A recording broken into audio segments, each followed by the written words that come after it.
इमारतींमध्ये दर पावसाळ्यामध्ये ज्या इमारती पडतात आणि लोकांचा मृत्यू होतो तो टाळण्यासाठी आपण क्लस्टर ही योजना आणलेली आहे.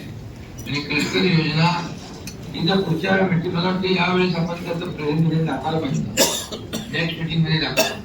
क्लस्टर म्हणजे आपण जे समजा एक एक दोन दोन इमारतींचा विकास होतो, त्यामुळे आपण त्यांना अम्युनिटी देऊ शकत नाही, ओपन स्पेस देऊ शकत नाही, त्यांना सुविधा देता येत नाही. आणि म्हणून समूह विकास आपण जेव्हा करतो 25 एकराचा 50 फुलाचा किती एकर ठेवला क्लस्टर आहे. या मोठ्या क्लस्टर मध्ये त्या ठिकाणी एकत्र डेव्हलपमेंट झाल्यामुळे पूर्णपणे ओपन स्पेस मिळते, तिथे गार्डन बगीचा मिळतो, ग्राउंड मिळतं, शाळा मिळते, हॉस्पिटलची सेवा मिळते, पार्किंगची सेवा मिळते, ग्लव्ह हाऊस आणि सगळ्या सुविधा त्या ठिकाणी मिळतात. आणि म्हणून क्लस्टर जो आहे तुम्हाला एसआरआय मध्ये फक्त खालच्या माणसाला आपण देऊ शकतो, वरच्या माणसाला देता येत नाही. पण क्लस्टर मध्ये आपण ती मुभा ठेवलेली आहे.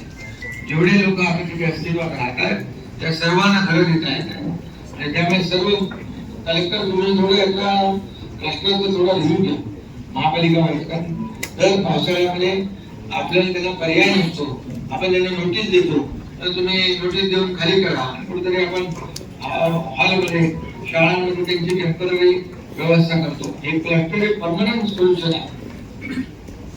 ठाण्याच्या आयुक्त इकडे आहेत, आपल्याकडे इमारती चालू झाल्या 25-30 मध्ये.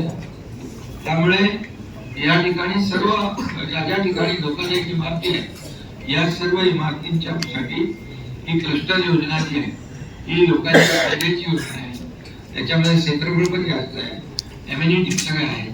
त्यामुळे त्याला तुम्ही थोडं फोकस करा आणि त्याच्या बाबतीमध्ये लोकांना मोठा दिलासा मिळेल.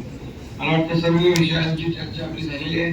आणि सर्व लोकप्रतिनिधींना, आमदारांना मी धन्यवाद देतो. सर्व